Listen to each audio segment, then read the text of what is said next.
Laughing Vikings Live. High vibe chats with actors, comedians, and creators, plus stand-up comedy, sketch comedy, and most importantly, you. That's right, join us every Monday for new episodes, and you can be a part of the show on Facebook Live, YouTube Live, and Twitch. Ask questions and interact in the comments, and make sure to share this with your actor, comedian, and creator friends so they can be a part of the show too. Can't make a live show? No problem. You can catch up on your favorite podcast platform and visit laughingvikings.com to find out how you can join the cast and crew. All right, it's time for today's show. Buckle up and make sure you stick around to the end because we have a special surprise for you. All right, ladies and gentlemen, it is Laughing Vikings Live. Happy Monday Fun Day. Let's go.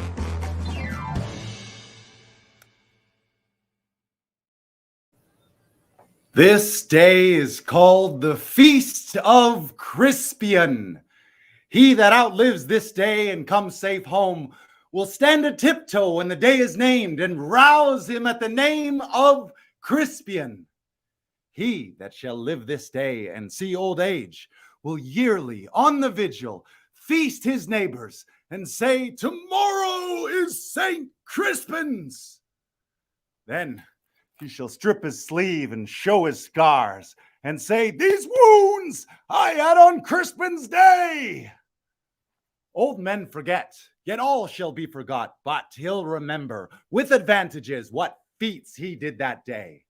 Then shall our names, familiar in his mouth as household words, Harry the King, Bedford and Exeter, Warwick and Talbot, Salisbury and Gloucester, be in their flowing cups freshly remembered.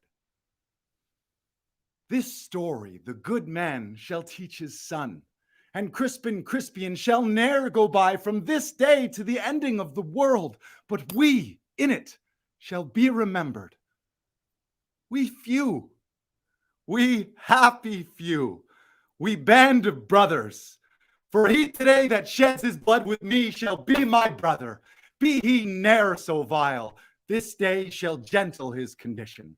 And gentlemen in England now abed shall think themselves accursed they were not here, and hold their manhoods cheap, whilst any speaks that fought with us upon St. Crispin's day. So who's with me, huh? Not gonna lie, there's a lot of them and only a few of us. Literally just the guys you see here, and there's like 20,000 of them. BK Broiler, you with me? I'm with you, sire. Oh, thank God. Okay, yeah, here's the deal. There's way more of them. But today is St. Crispin's Day. I think that's a good omen. All and right. I feel like I just gave you a pretty rousing speech. I'm pretty roused. Are you in? I'm in. Let's do it. All right. So sharpen your horses and saddle your swords. I got a cane. I'm ready. Perfect. All right. Well, that's more than Warwick's got. Warwick's just got an apple and a potato. He just throws potatoes at people for some reason. Welcome, everyone. That was, of course, Henry V from Henry V, his famous St. Crispin's Day speech.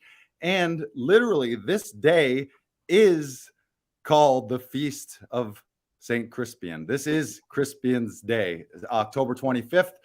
We had a great class today in Totteroff Conservatory where I got to don this. Here, let me fix my, here I am. Yeah, there you go. You can see me, yeah? I was going fuzzy there for a second. So I've got this costume here. I got a real crown on for those who are not watching and listening. Got the whole getup, got to do it in class today. And of course, this is part 2 of our Shakespeare series and our guest today on St. Crispin's Day. Can you believe how fucking perfect this worked out? This worked out amazing. I do believe it because I feel like in our lives, this kind of stuff is happening. We have a lot of synchronicities. This is how you know you're on the right path where just like things align and things work out.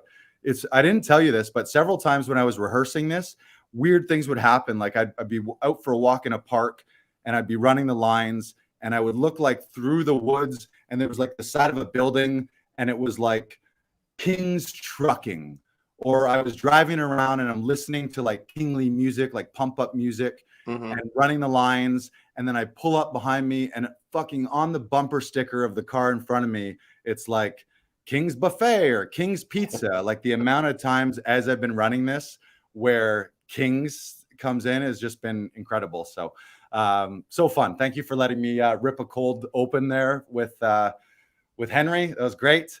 Anything else? Any stuff we want to say before we get into the guest, or are we just going to get into the guest today? This will be our last weekend of Comedy Alley. So if you haven't bought your tickets for that, we're going to be doing it on the 29th and 30th. It's going to be a Halloween bash on the 30th. So go to laughingvikings.com/comedy alley to get your tickets now. Nice. That was a brilliant plug. And this, by the way, was a 2-week rental. Shout out to Thunder Thighs Costumes here in Toronto. Thunder Thighs hooked me up with this get up here, but it's a 2-week rental. So I got it for today, and I've also got it for Halloween. So you're just going to be seeing a shit ton of Henry. Although for Halloween, I might put a skeleton face on and go as Hamlet's, the host or the ghost of Hamlet, or the ghost of Hamlet's dad. Yeah. That would be good. So great. Good stuff. All right. I want to get into this. I'm so excited. Yeah. Our guest today, she's got a 45-year history of experience. She's Juilliard trained. She's got over 90 roles under her belt in TV, film, theater, and she's taught and directed at Cal Arts, Yale, and she's currently our Shakespeare teacher in the Todoroff Conservatory this year in 2021.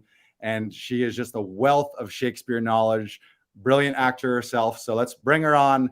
Drum roll, St. Crispian Day speech, snap, snap, snap. Please give it up for Mary Lou Rosato. Hi, Lars. Hey, good to see you. Hi, Brendan. How are you doing? How's your day going? Perish the man whose mind is backward now. That's what I think Westmoreland says after the Crispian Day speech. Yeah, he's like, after that speech. Yeah, that you know. If anybody's looking back, the heck with them. Right. Exactly. We don't need him. Yeah. Well, welcome. Thank you so much for being on the show. I was telling Brandon that this is the most I've ever dug into Shakespeare. I took Shakespeare like most people in high school, but I feel like I was more interested in sports and more interested in girls at the time. Mm-hmm. Although my dad was also an English teacher, so I did get a little more sort of extra Shakespeare from him. But that was 25 years ago. So meeting you at the summer intensive in New York, and then pursuing the conservatory this fall has been so much fun to delve into it. And I just highly, highly, highly, highly recommend anyone, but especially if you're an actor, dive in and have some fun with Shakespeare, which is why we have you on the show today, so that you can share some of your thoughts and expertise, maybe a little Shakespeare one-on-one with the actor audience that we have here. So thank you. But first, Mary Lou, this is a regular segment on the show. We like to start with something called the 1-minute life story. Brandon is, and I know you've had a lot of highlights throughout your life, so God bless you for taking a shot at it. Okay. He's going to have 60 seconds up on the clock, and you get 60 seconds to tell us Mary Lou Rosato's 1-minute life story, starting now. Oh, gosh. Well, I grew up in Miami, Florida, of all places. My mother was half Cuban and half Canadian, believe it or not. Her grandfather was from Toronto, an old family. Anyway, that's them. And my father was Sicilian. And then I wanted to find my way into theater, and I tried every single avenue I could. And then I went to the University of Miami, and soon I heard about the beginnings of a place called Juilliard, and just serendipity got me into the audition process. And I went to Juilliard, and that takes up about 50 years of my life, because being trained at Juilliard in the very first class really sort of set me on a path. And I've got to say that gave me almost every opportunity that I've ever had as an actress and as a teacher and as a director, because I got to meet at that time great people. Ding, ding, ding, ding, ding. That was Mary Lou Rosato's 1-minute life story. I'm not sure I got very far into it, but that was pretty good. I'm sure we barely scratched the surface. I did 50 Yeah. years in 1 second. We got the better part of an hour here to elaborate on some of those things. And I knew you were Juilliard trained, but I didn't know, I had missed in your bio that you were like the original class. That's incredible. Yeah, that's a little intense, isn't it? Right. I was, it didn't exist before my class started. There was a lead up to it. They spent many, many years trying to design that school. And there was a very, very great director, teacher named Michel Saint-Denis. He was also an actor, who it was his actual process that he was going to be bringing to that school. And the theater school in Canada is also one of his schools, the professional theater school, and I believe it's in Toronto, isn't it?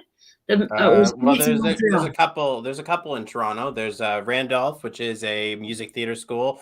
No. Ryerson, which is a performing arts school. You might be thinking of the National Theater School, which that's the one I'm thinking of. That's in Montreal. Montreal, okay, that's what he started. He started that. He had one in Strasbourg, but he also started the London Theatre School in London with Laurence Olivier many years, before he started our school. And it was fortuitous, I think, because my class and I were the very first the very last group to have him as a teacher. And at the same time, the other head of the school was John Houseman, who is this giant of American theater at the time. He was a partner of Orson Welles. And they were, he brought all that history to what we were, to our, immediate education. Wow. And, my school was basically what they would call the classical theater school. And what that sounds like is that we are, just doing the classics, but that wasn't quite what it was. It was conservatory training on a very intense and basic level. And it was 4 years of just being in leotards and tights and lying on the floor and allowing yourself to be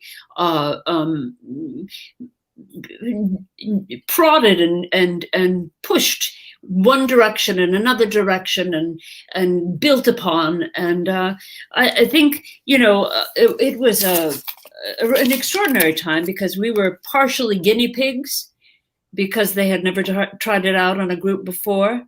And we were also a wild bunch. And so they had not only this intense training program, but an intense group of people. And the sparks flew back in those days. And, a lot of my classmates are very, very well known. And this school has produced many great actors, I think, over the years. But I think that the training that you got, particularly in those early days, was so complete, just was just kind of overwhelming. One would say, well, too much, but I don't think so. I feel like it's taken me 50 years to sort it all out. But it's something that I'm very grateful for, because I've never been at a loss to at least understand a way to approach a play or a character or a way to help my imagination along in a situation where I'm unfamiliar with language. Somehow I always have a way in. I can always find the way into something. And I feel that I'm very blessed in that regard, because I know that often actors feel very insecure, that they just, and there are times when I feel insecure as well, but somehow when you train, you have more pots on your stove bubbling. You've got more items that you can throw into your salad, Totally. so to speak. Yeah, And 100%. I mean, it's that thing of competence equals confidence. You can fake it till you make it a certain amount, but yeah, at some point you need craft and technique and actually to know what you're doing. So yeah. yeah, and you mentioned that you're very grateful for having that training, and I know Brandon and I are very grateful to have you and to have Tom, and it's Yeah. that's one of the things that I love about it is I feel like I'm an arm's length from this legendary Hall of Fame from the theater side, but also people who, because of their theater foundations, have gone on to have very successful careers in TV and film, having that technique. So yeah, thank you for being here and being a part of this. Absolutely. I think that that's true. I mean, there's arm's length is right.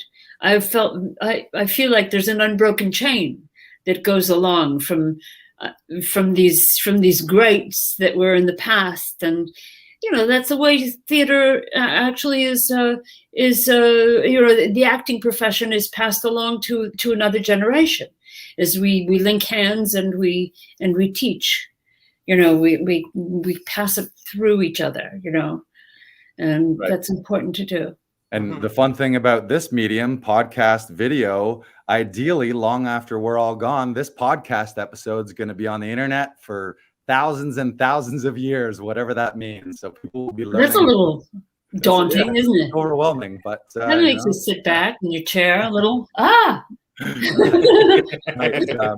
So we want to get. I want to just take a step back. Pre-Juilliard, we like to ask our guests, do you remember when was your very first performance? It could have been as a child or community theater or at school. What did you first get on stage to do?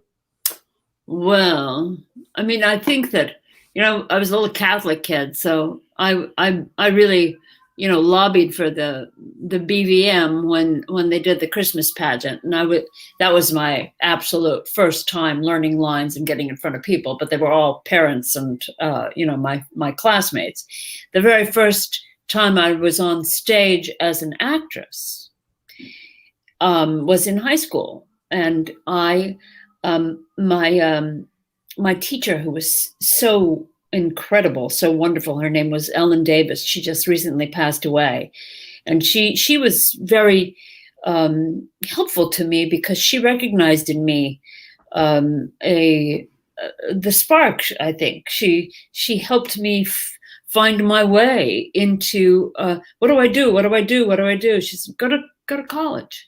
So I went to the University of Miami. But the first play that I did was in something called Mad Woman of Chaillot, and I didn't have the lead. I was a brand new novice first time actress, and she gave me one of the Mad Women, the Countess Josephine. No, I think she was one of the countesses, Josephine, the judge. And I remember, that shocking moment when you walk out the door and you're in front of an audience, and I felt like it was like a blast of air hits you in the face, lights, people, audience, wow, speaking. It was like, well, you're up there, you're on the wave, go. Yeah. It's pretty extraordinary. Do you remember lines from that role? I remember they said they ask you, I was asked as I was walking in the door where I was, and I said something about waiting. I waited and waited for President Wilson, but he didn't come. And they said, well, he's been dead for 40 years. And I said, I have plenty of time. So I don't know. That was my first three lines. And then after that, she presides over a trial of all the bad people in the world. It's a pretty interesting play for our times, actually. And then they were like, get this girl to Juilliard before it existed. I know. It's kind of wild that it just worked out that way. That feels like some kind of a life that is on a track that you have no control over. It's right. It's definitely being guided by something beyond me. Mm-hmm. And do you remember that fateful day when someone exchanged money for a performance? What was your first paid gig and how did that feel? Yes. Okay. Well, I mean, I did the summer stock that I did, they got money at the box office, but I didn't get any money. But I did when we were in Juilliard. We became members of Actors Equity at the end of it, and that summer was our first paid gig as actors. And I remember, yes, that was that I think in our repertoire at that time was Ring Round the Moon. What else was in that? God, I cannot remember. But it was, there was there had to have been a Shakespeare in there. I'm thinking it must have been Measure for Measure or something like that. And there We'll was have to consult the Three the Sisters. archives. Yeah, the archives of the acting company, because the acting company was formed out of the first class of Juilliard. We eventually, we had a little bit of a transformation. We stopped at the city center for a while. They were our sponsors, and we were called the City Center Acting Company for a very short time, like a few months.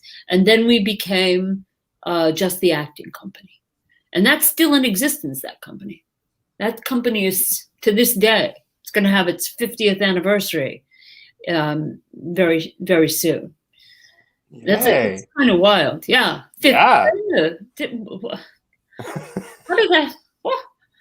When did that happen? I know. One is reluctant to even look at years, but it's kind of funny, that all those years have gone by and it's still there. It's kind of great. Yeah. Congrats. Yes, Brandon, you got something? Yeah. Yeah. Mary Lou, how did you get into directing and teaching? Like, what was that transition like for you? I always wanted to direct, and I always wanted to teach, but I never knew if I would do that or not. I guess that I was told when I was in school that eventually, I would have to teach because that's how we pass our tradition on. And so I expected that at some point I would be teaching. As far as that was concerned, I was called one day.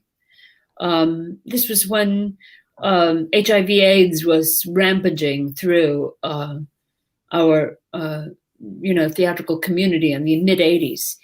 And somebody called me from the Stella Adler Studios and asked me if I could step in for their very wonderful Shakespeare teacher. His name was Mario Saletti, and he was in the hospital.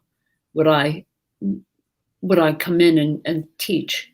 And I thought, wow, okay, I can do that.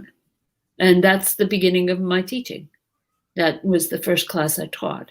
And after that, I taught at another place, another institution, and then another one. And then I ended up at NYU Tisch grad school for a few years. And then I went to Cal Arts.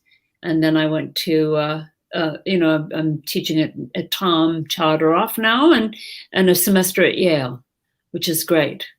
I feel like I've gotten better and better and better as a teacher because I've, when you're in the classroom and you're working and your eyes, your ears sharpens, your eye sharpens, what you need to say becomes more concise. It's an extraordinary feeling working. I feel like it's a very creative thing to do. It feels very natural to me. And as far as directing is concerned, I think even at Juilliard, I had tried to do a little directing. We all were directing each other. Can you read this play or that play? And I remember doing one play with, I think it was an ennui play that I wanted to do. But eventually, I think the first time that I did direct was at a place called the National Shakespeare Conservatory, which doesn't exist anymore. But I started by directing a production of Bernarda Alba, The House of Bernarda Alba, by Lorca, a play that I always loved. And I worked with a group of really, young, new actresses who just were completely, gave their all to this project. Mm-hmm. And it was a really fulfilling, exciting time for me. Then I started directing 18th century plays, which are very funny. They're a little naughty. They're very naughty. But it didn't matter. We had a great time. There's a lot of cross-dressing and, a lot of sexual. It was a sexual freedom time. So that's why these plays are so naughty, a lot of them.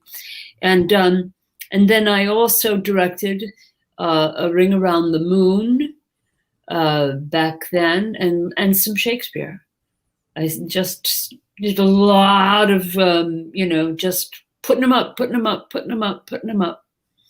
And you just do it enough and you kind of feel like you know how to make the bread, Mm-hmm. You start doing it. And I think that the thing I love most is directing Shakespeare. I feel like that. And I still love doing Lorca too. I love Lorca. I've done some pieces that I've created myself, just taking parts of his plays and working with a group of actors to create something from them, sort of in a deconstructed sort of way, but still very rewarding, I think. Lots of movement and sound. Mm-hmm. One of the things, Mary Lou, that I loved, and I think I'm sure all of your students love, is how fresh, and I mean, it's really how much you love it when you're seeing someone teach something and you're just chomping in. You can see your eyes light up. Like I'm sure you've taught some of these plays so many times that you could get to the point where jaded or cynical, or you kind of phone it in or something, but the how deeply you care and how passionate you are. Like when I first met you at the I had done the Zoom things, but when I met you at the summer intensive in New York, it was just it's almost impossible not to get excited about Shakespeare and to fall in love with it, seeing how excited you are and seeing how much you love it. So thank you for that, because every lesson you teach, it's like you see your eyes light up and you're like, and look at this and look at that, and why is he saying that? And it always feels fresh from you that you're discovering all this stuff really for the first time. And I'm sure often you're rediscovering things and you're finding new things that you maybe never thought of. But thank you for that, because I think it lights a fire under all of this. And I think that's the brilliant thing about any great teacher is when you see in your teacher how much they care and how much love they put into it, it's impossible not to fall in love with whatever subject it is, even if it's not something that you might have not thought that you would have been so into. You just see a teacher and you're like, holy shit, they love it so much, I can't help but fall in love with it. So I think that's one of the great revelations of Shakespeare, is that it's just endless. Right. It's an endless process of discovery. I mean, no matter how much you work with it, it still is revealing itself. And it's always surprising. Every time it passes through a different human being, it changes again, and I hear new things, and it's extraordinary. I can barely get over it myself, but right. I'm not alone. I mean, there are other. Peter Brook says so in his play, in one of his. He wrote so many small little books, and there's one book in particular that I love, called, I think it's called "Evoking and Forgetting Shakespeare," and in it, I believe this is where he says that it's bottomless Shakespeare. That more that you go into is the more you find.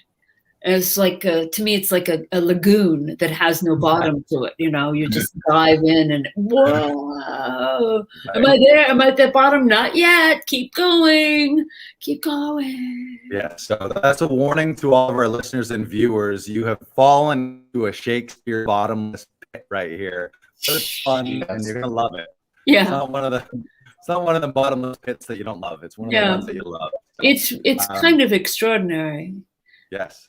Yeah. So a major reason why we want to have you here, I know we've talked sort of a little bit about your autobiography here, but for our listeners and viewers, who many of them are actors, many working professionally in TV and film already, but like a lot of actors, if they haven't been directly exposed to Shakespeare, might have kind of fluffed it off as, oh, that's just old-timey stuff. Yeah. But I want to be in TV and film, not realizing how powerful it is to work on that stuff. So can you maybe take us through like what you would call Shakespeare 101, and maybe we can talk about some certain principles, or maybe we can even examine some text as well?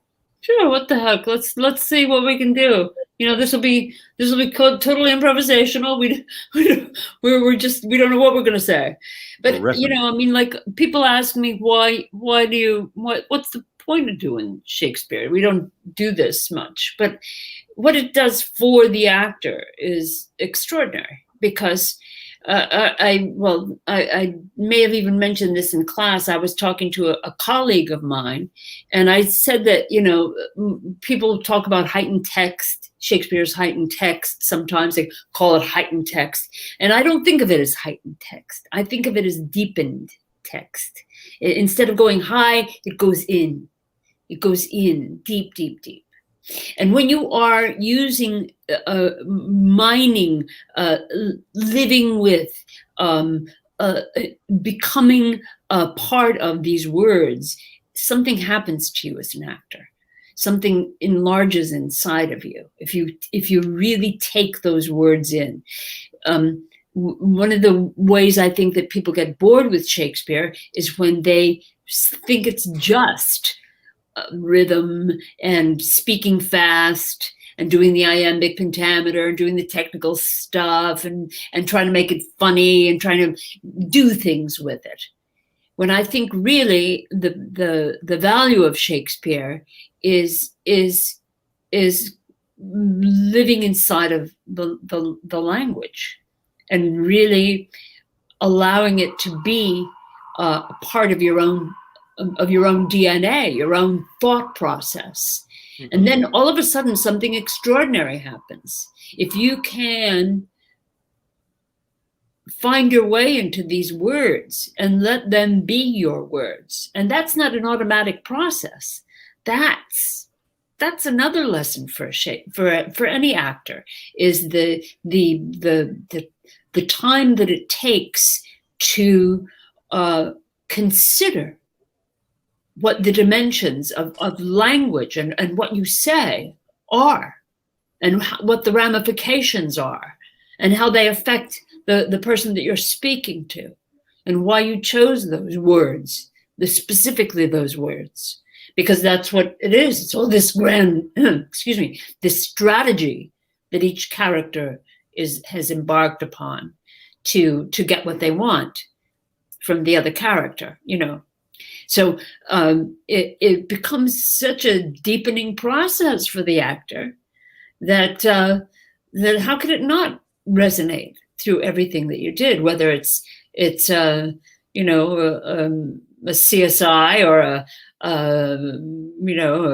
an episode of Ghosts, or anything that you're doing on television can be deepened by an understanding of how you can make a word sound deep, how you can connect to a word. It's important to know all the little ins and outs of poetry. Poetry is something that everybody responds to. Even the smallest little poem, even if it's a little haiku or something, people love poetry. They like hearing rap. They like the rhythm of it. I mean, all that stuff that you know is out there can be a point of reference for you to use Shakespeare to further your investigation of it. I mean, it's in my experience, even taking one phrase and spending time with it. We talk about that, to be or not to be, or that is the question. Just looking at that one phrase Hamlet's that everybody seems to know that one phrase, but they know the others too. We few, we happy few, we band of brothers. What an interesting little phrase that is. We few, we happy few, we band of brothers. For he that sheds his blood with me today shall be my brother. Brother is mentioned how many times in that? We band of brothers. Right. Brothers. I mean, what does a brother mean to you? What do you think of when you say brother? Closeness. Blood, family. Blood. Yeah. Right. Long time knowing somebody. We band of brothers. We band. It's like band, is it? Even the word band. I mean, you could think of a rock and roll band, but you can also think of a band like a golden ring around someone's finger. Right. Something that is like an electric, not electric, but an elastic band. How tight that is. I mean, that word band that pulls you together. I mean, it's such a deep word. Right. That word band. Yeah, and even as you're saying it, I'm thinking on the battlefield, like a band around us, they would have to be like they were very much outnumbered, so they would have to keep in tight to hold their ranks too. Yeah. So that kind of imagery there too. Yeah. Yeah. Cool. I mean, all that we hear all that as human beings. We're living through strange times, I think, where we look at language and we sort of minimize it. We speak a little bit in monotones and we mumble a little bit and we try not to pay attention to it. I think it's because language is so intense and so dangerous and sometimes hurtful and emotional and can move all kinds of mountains, and it's just so provocative. And so when the actor is aware of the power of language and the need for acknowledging that power, acknowledging what they say and its specificity and is profoundness a word? But how profound it is to say a word and have it reach another person. I mean, it's just it's secret currency for an actor, right, to have that skill. And it's so interesting now if you juxtapose that kind of like Shakespearean language versus today in a world of text and short forms and emojis. It's like there's 100 different ways to say the word love or lust or anything in that spectrum, but everyone's using just a heart emoji instead, or short form or an acronym, right? Yeah. It is, right? Yeah. Yeah. Notice at the end of Henry's speech, all the guys didn't just go that, and then that's right. We got it. Yeah, let's go. No, what happens at the end of Henry's speech is I think it's York who comes flying in and gets on one knee and begs to go first. Right. He let me be the one who carries the flag into the battle. Yeah, let me be the front lines. Wow, right? Mm-hmm. And he turns out to be one of the highest profile gentlemen to have been killed in the battle as well. That's right. York and Suffolk. Bad news. But at the same time, it's interesting that it's history too. Yeah, that's been fascinating for me because I'll go from the Shakespeare text to then reading about the battle and reading the history and reading about the French kings. And there's just so many interesting things. It sent me down a rabbit hole of just learning this stuff, which is fun to learn. And then when I was talking to Brandon, I was like, this is great and really impactful to play this, but man, I would not want to be leading a bunch of people walking 250 miles over a few weeks with dysentery and no food, and then having to stay up all night and then fight being outnumbered 3-1. It was also a horrific experience. But it's a profoundness is the word of the day. Can we talk, Mary? Yeah, go. Oh, lost you.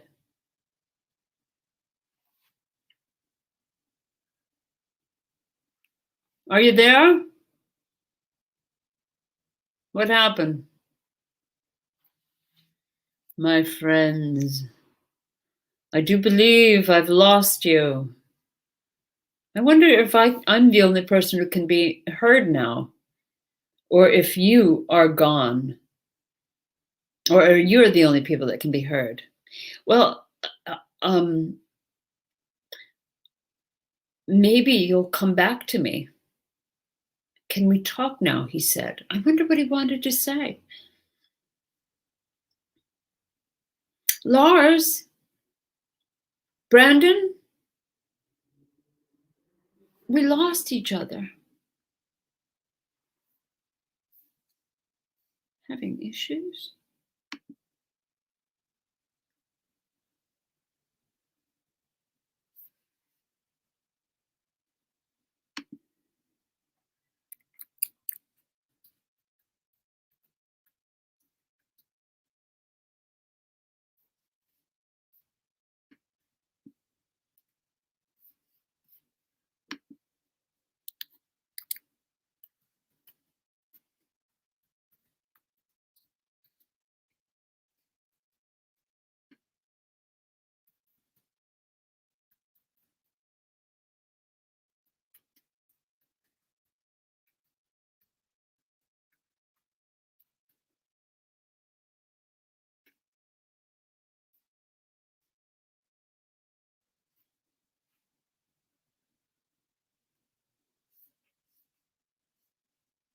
I'm thinking that Lars' connection became unstable, and that he is wondering how to get back on. I'm thinking that's probably what happened.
Hello.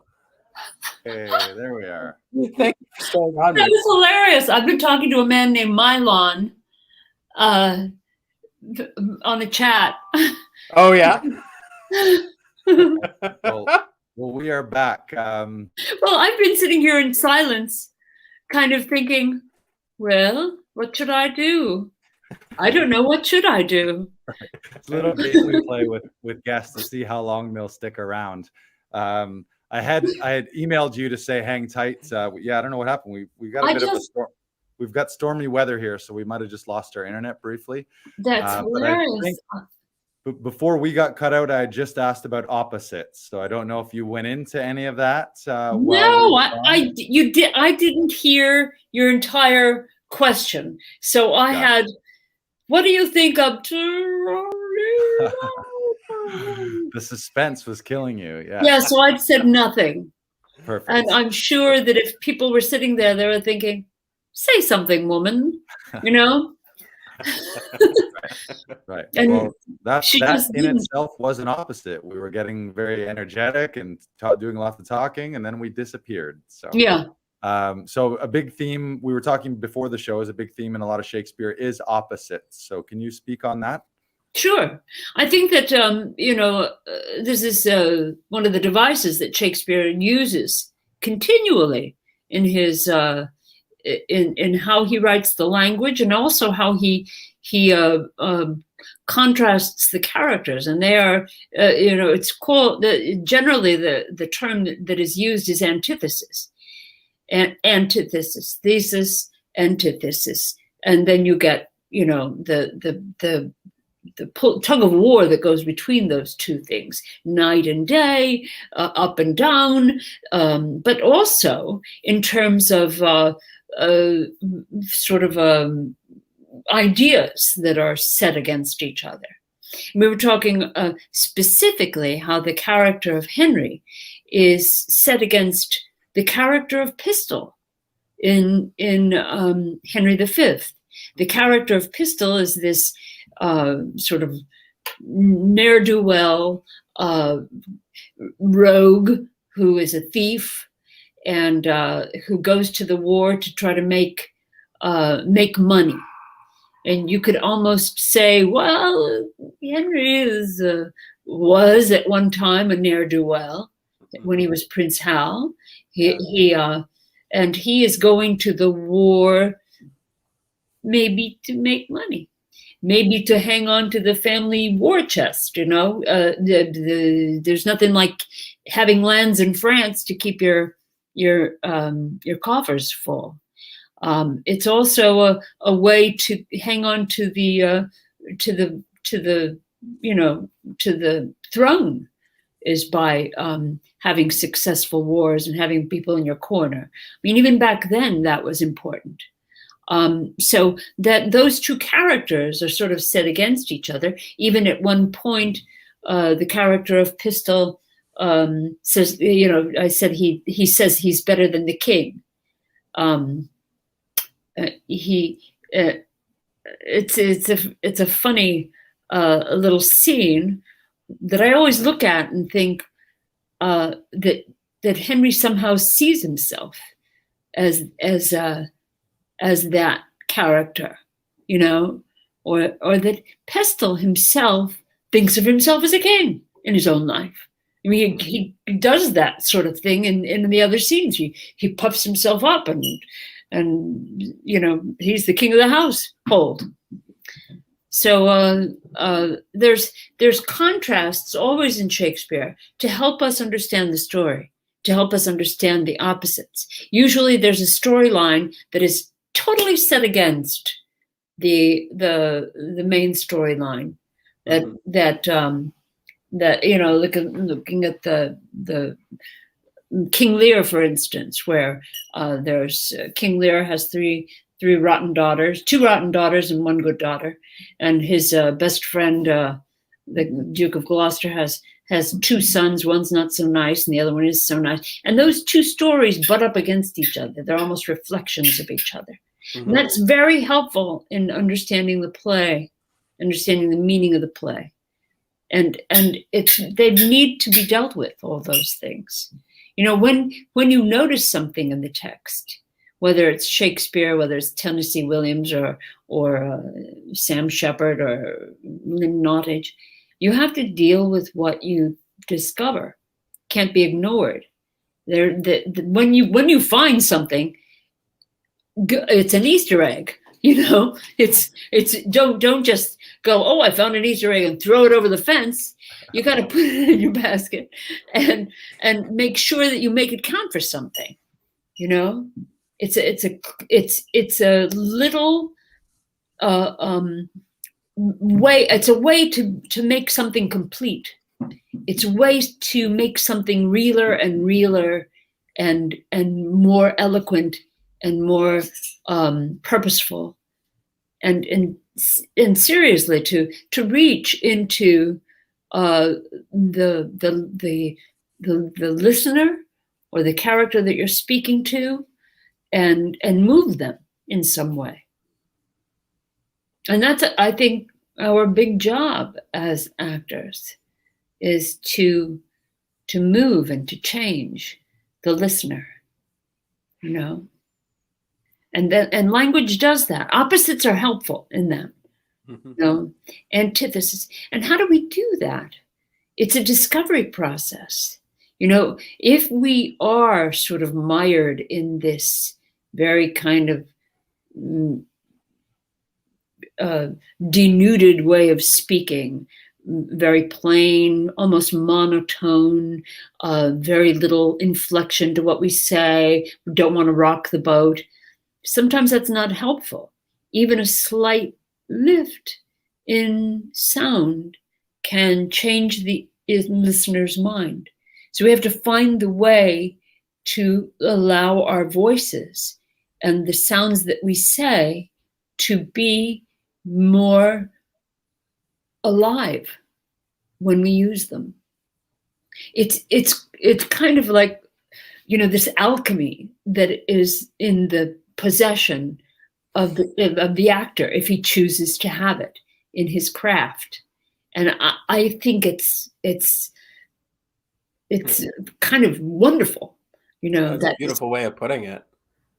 Because you're taking one thing and making it into something else, right? That's the whole concept of alchemy. Yeah. We as actors can hear sound differently. We can appreciate it on a different level.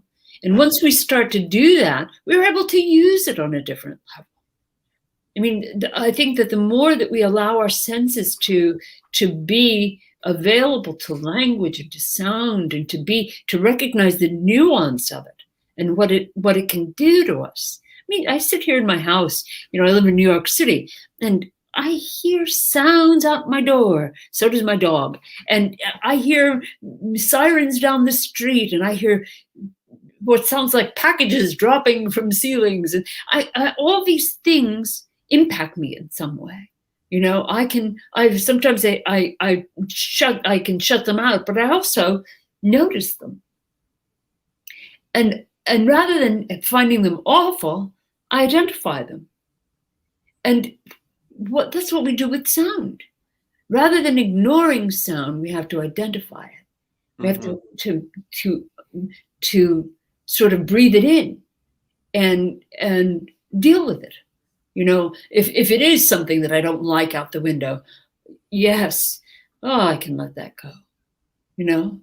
But if it's white noise to me, we live in constant agitation, and we can't quite get specific.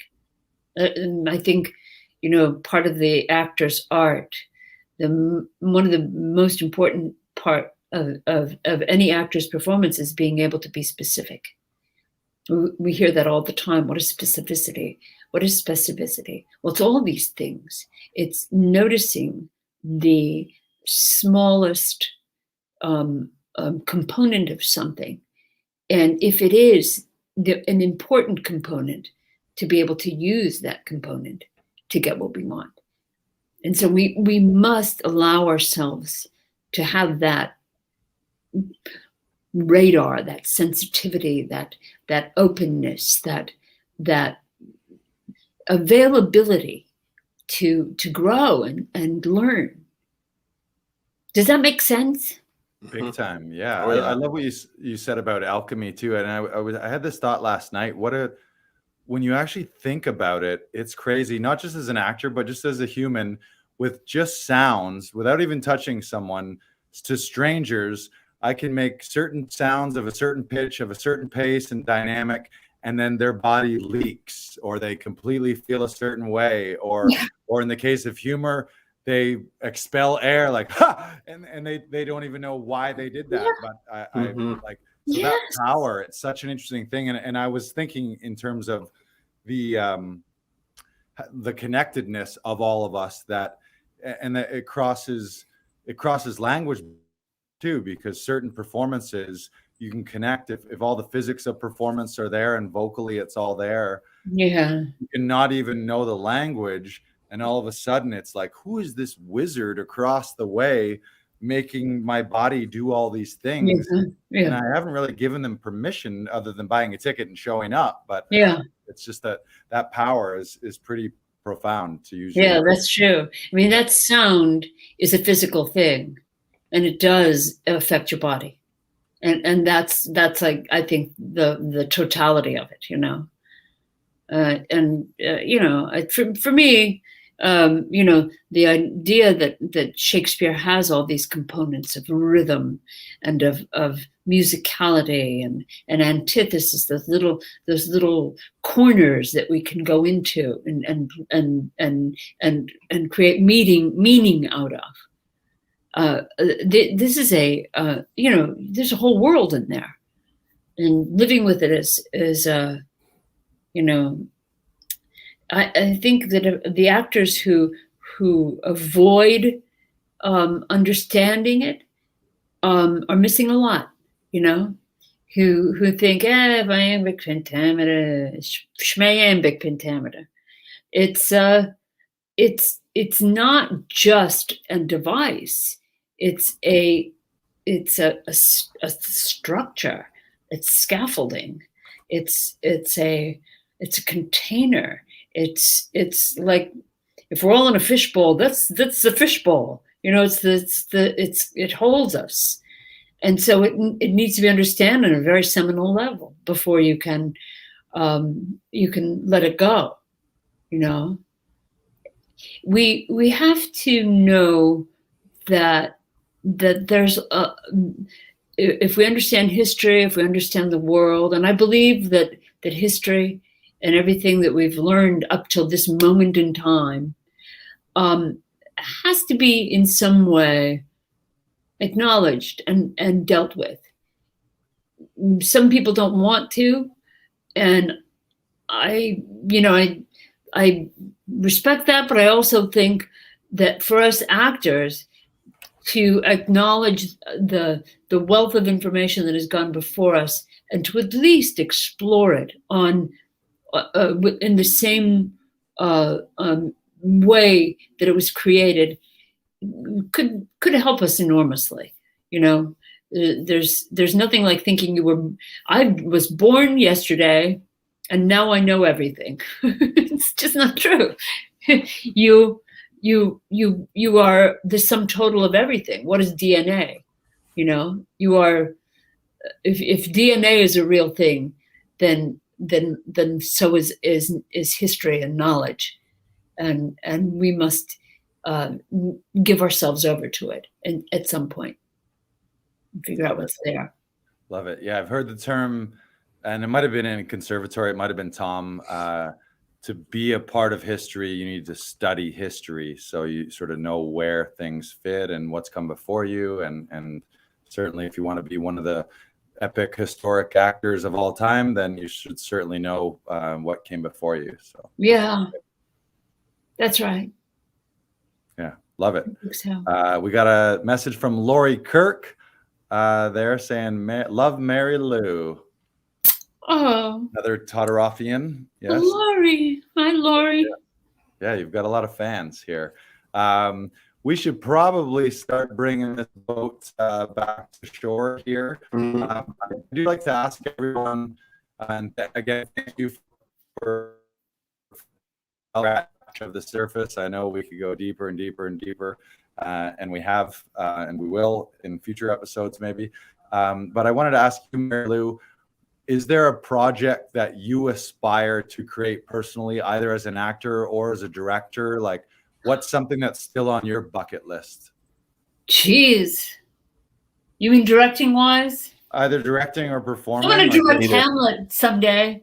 I'd like to direct Hamlet. You know, I love that play. Even though, you know, a lot of people have, but I feel like I could direct it. That or Richard III. I love Richard III too. I mean, I actually have, you know, 100 projects that I could line up on my arm, because Richard II I love. As You Like It I love. I never get tired of those plays. I could direct Henry again. That's how much in love with that play I am. But I did start with Hamlet. I know a guy if you're looking for somebody interested. Once more, unto the breach. Yes. Dear friends. Brandon, anything else you want to add here? Oh, actually, one more question for you, Mary Lou, because I think this helps actors of all shapes and sizes and varying levels of their career. Is there any advice that you would give to your former artist self or your younger artist self, if you had the ability to time travel back to yourself and be like, you know what, you need to think this way or that way? Yeah. Well, it's the one that I keep giving people these days. To other actors now, I'm telling them, don't think so much of how you're doing it, but be engaged with your craft, be engaged in the doing of it, and really consider yourself to be an artist and take it seriously. Don't worry so much how you're coming off, but more how you are bringing your full body to something.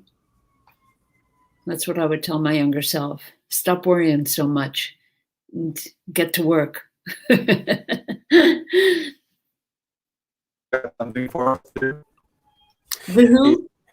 Mary Lou, we always love to leave off with a quote to inspire our weeks. And so what we're going to do is we're going to say another quote from the Bard himself.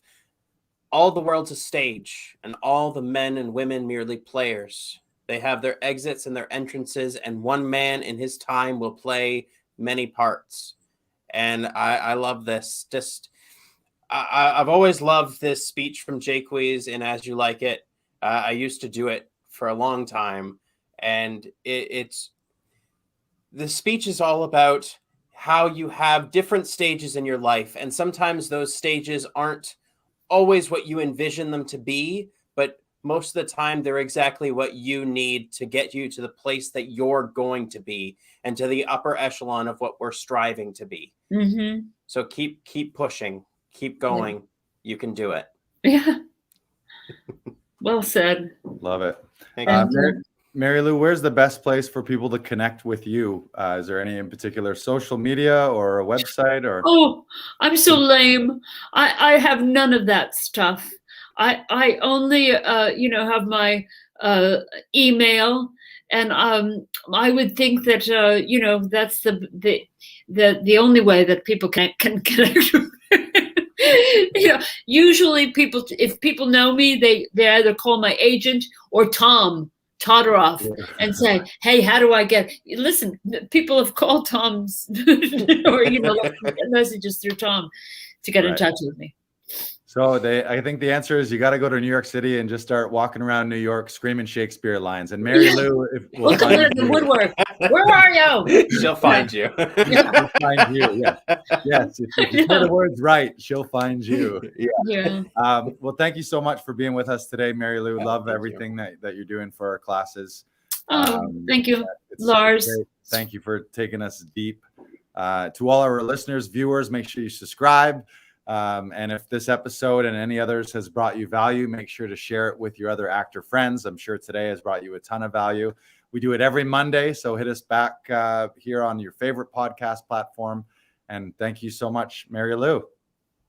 My pleasure. Bye-bye. As Tom likes to say, close ups make careers. So get there, everybody, and make a face. Bye. Close up.